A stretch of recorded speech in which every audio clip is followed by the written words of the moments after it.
দাস, সিস্টেমের দাস, এবং এই সিস্টেম তাকে দাসত্ব করায়, তাকে দিয়ে এই ধরনের অন্যায় কাজ করাতে পারে। এখন আসেন, হাদির সাথে তারও জড়িত থাকার সম্পূর্ণ সম্ভাবনা আছে, কারণ সে যদি আমাকে এরকম দেশদ্রোহিতে বের করে দিতে পারে, তাহলে হাদিকে সে খুন করাইতে পারে এই মাসুদকে দিয়ে। এটা অসম্ভব কিছু বলে মনে করি না আমি।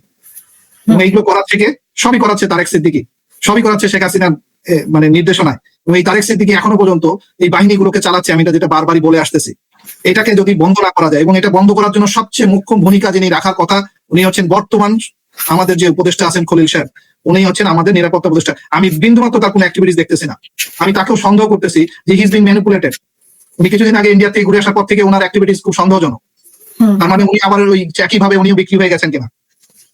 এবং এই কারণে এই বিষয়গুলো জয়শঙ্করের সাথে তো বৈঠকও করতে দেখলাম, জয়শঙ্কর যখন আসলো পরে থেকে উনি কোনো বক্তব্য দিচ্ছেন। আমরা যে বক্তব্য বলতেছি যে ডিজিএফআই নিয়ে এবং ওয়াকার সাহেবকে নিয়ে আমাদের যে সন্দেহভাজন, এবং এই ওয়াকার সাহেব যে শেখ হাসিনাকে দেশ পার করে দিল এবং আওয়ামী লীগের প্রত্যেকটা লোককে ক্যান্টনমেন্টে 3 স্টার 5 স্টার হোটেলের মতো করে রেখে দেশ থেকে পার করে দিল, এইটা যে তার অন্যায় করেছে, সেই অন্যায়ের বিরুদ্ধে কথা বলার প্রথম প্রশ্ন তোলার কথা হচ্ছে এই খলিল সাহেবের। উনি তুলতেছেন না কেন?